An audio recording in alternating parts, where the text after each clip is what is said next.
Ya COVID hilang ya, Be. COVID akan padam, tapi di Indonesia cupit akan menyala. Saya ambil aja alat ukur yang paling sederhana, yaitu setiap kali kita masuk kampus UI itu ada tulisan Latin di situ. Veritas, probitas, justitia tuh. Yang artinya veritas artinya kebenaran, probitas artinya kejujuran, justitia artinya keadilan gitu. Biasa begitu kan, kampus di luar negeri juga bikin semacam dalil untuk membangkitkan motivasi itu. Di Chicago tagline-nya itu Crescat Scientia Vita Esculator. Artinya Crescat artinya bertumbuh, scientia ilmu. Menumbuhkan ilmu akan membuat hidup lebih mulia tuh. Vita Esculator, Vita artinya hidup, Esculator artinya agung mulia tuh. Kita jangan ambil yang jauh sana, di UI aja. Sekarang kita pakai dalil UI itu untuk mengevaluasi politik, mengevaluasi UI sendiri tuh. Apakah politik kita berbasis pada prinsip pertama tadi, veritas, kebenaran? Gak ada. Dusta adalah aktivitas politik utama kita, bukan kebenaran. Prinsip kedua, probitas, kejujuran itu. Gak ada juga. Karena manipulasi adalah aktivitas utama politik kita. Justitia, keadilan juga gak ada. Karena disparitas naik terus tuh. Jadi terhadap itu kita bisa katakan bahwa anak-anak BEM ini betul-betul mengevaluasi politik Indonesia berdasarkan dalil yang UI bikin sendiri itu. Kita mau coba lihat Indonesia dengan kategori baru. Bahwa di Indonesia ada warga negara yang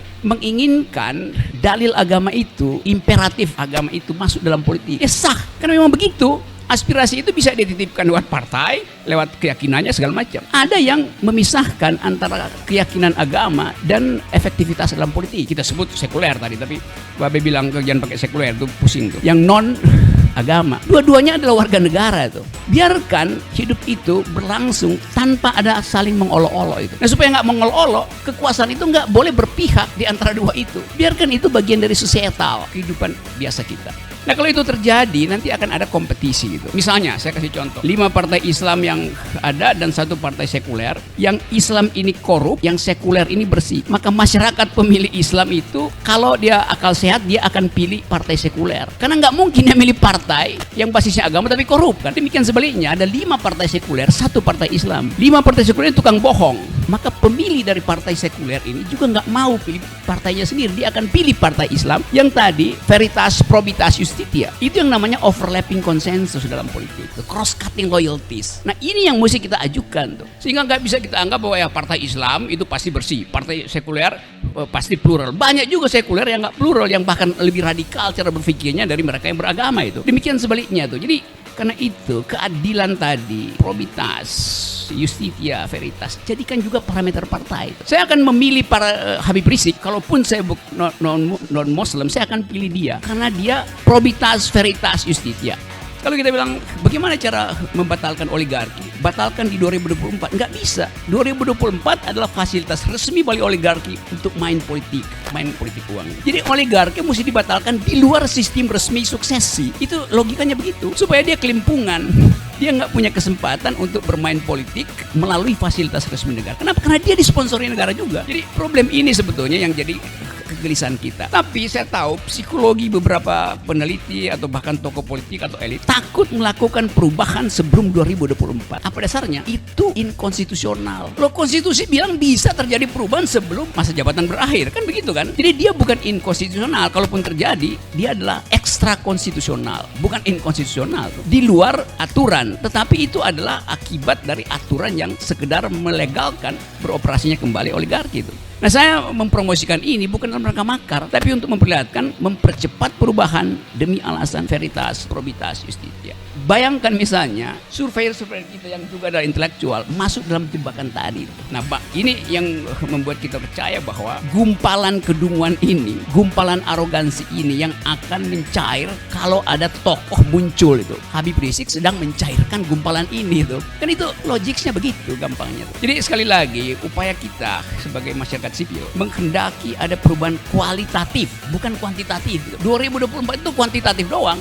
Berubah secara kuantitatif artinya jumlahnya berubah, kualitasnya nggak berubah. Dengan kata lain, oligarki tetap ada di situ, bukan perubahan secara kualitatif di mana oligarki hilang. Kalau kualitatif oligarki mesti hilang. Kan teorinya begitu, kita sebut-sebut oligarki ada. Tapi semua surveyor bilang ya kita berubah di 2024. Lo oligarki juga senang. Oke, 2024 itu resmi. Mari kita kumpul uang untuk beternak politisi baru. Jadi sekali lagi ethical drive ini atau sebetulnya lebih kuat ethical imperatif itu yang harus kita install ke dalam otak pimpinan partai itu. Karena masih ada mungkin sisa-sisa yang masih bisa bagian di otaknya bisa kita install ethical imperatif itu.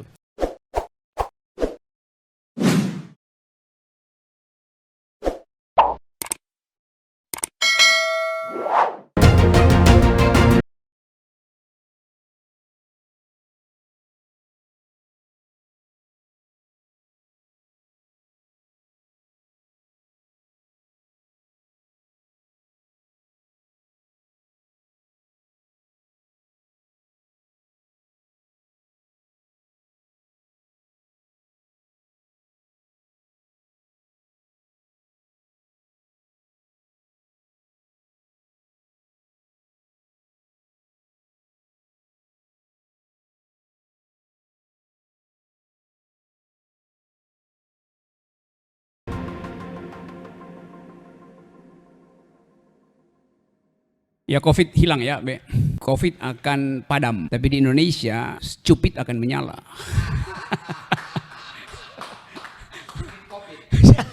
Oke, ya, ini satu ruang untuk kita bikin refleksi terus. Karena kita cuma punya kemampuan refleksi itu. Yang punya kemampuan untuk menghasilkan dorongan politik masif adalah partai-partai. Tapi justru kemacetan itu ada di dalam partai-partai. Sehingga tugas edukasi, tugas membuat etik itu jadi norma politik itu diambil alih oleh LSM, diambil alih oleh BEM UI dan BEM Nusantara. Kan di situ sebetulnya kita mesti refleksi. Apa sebetulnya problemnya sehingga partai politik gagal menjadi diambil alih oleh YouTuber juga. Ambil alih YouTuber.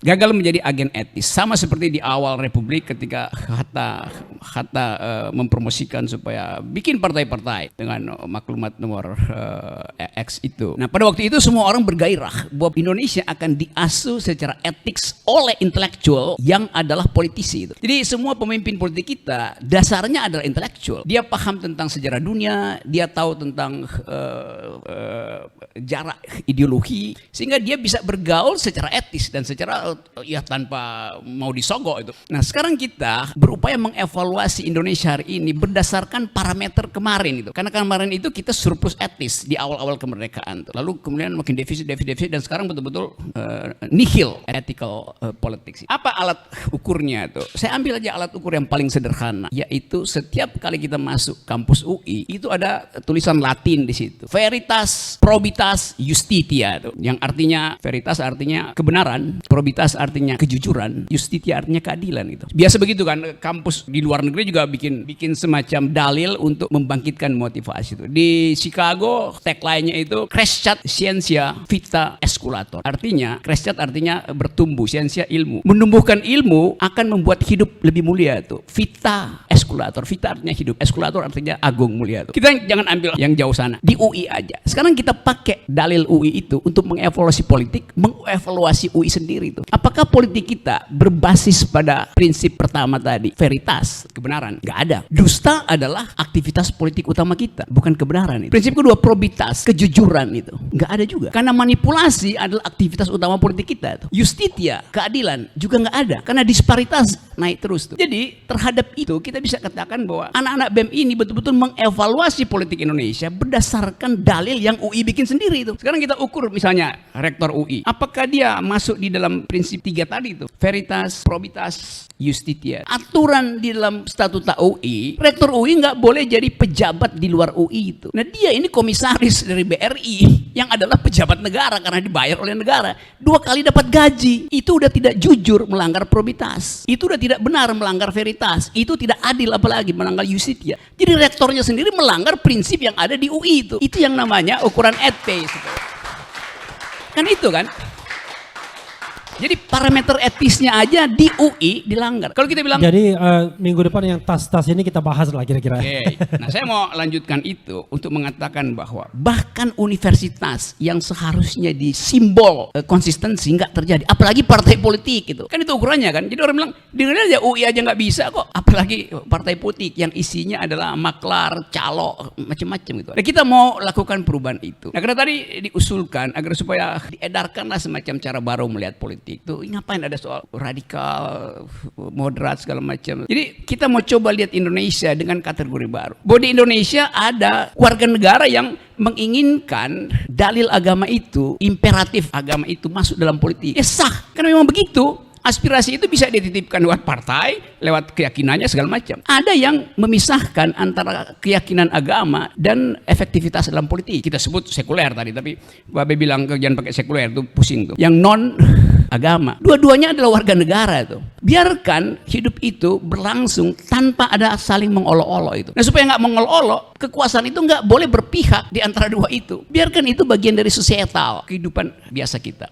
Nah kalau itu terjadi nanti akan ada kompetisi gitu. Misalnya saya kasih contoh, 5 partai Islam yang ada dan 1 partai sekuler. Yang Islam ini korup, yang sekuler ini bersih. Maka masyarakat pemilih Islam itu kalau dia akal sehat dia akan pilih partai sekuler. Karena nggak mungkin dia milih partai yang basisnya agama tapi korup kan. Demikian sebaliknya ada 5 partai sekuler, 1 partai Islam. 5 partai sekuler itu tukang bohong. Maka pemilih dari partai sekuler ini juga nggak mau pilih partainya sendiri. Dia akan pilih partai Islam yang tadi veritas, probitas, justitia. Itu yang namanya overlapping konsensus dalam politik, cross-cutting loyalties. Nah ini yang mesti kita ajukan tuh. Sehingga nggak bisa kita anggap bahwa ya partai Islam itu pasti bersih, partai sekuler pasti plural. Banyak juga sekuler yang nggak plural, yang bahkan lebih radikal cara berpikirnya dari mereka yang beragama itu. Demikian sebaliknya tuh. Jadi karena itu keadilan tadi, probitas, justitia, veritas, jadikan juga parameter partai itu. Saya akan memilih para Habib Rizik, kalaupun saya non Muslim, saya akan pilih dia karena dia probitas, veritas, justitia.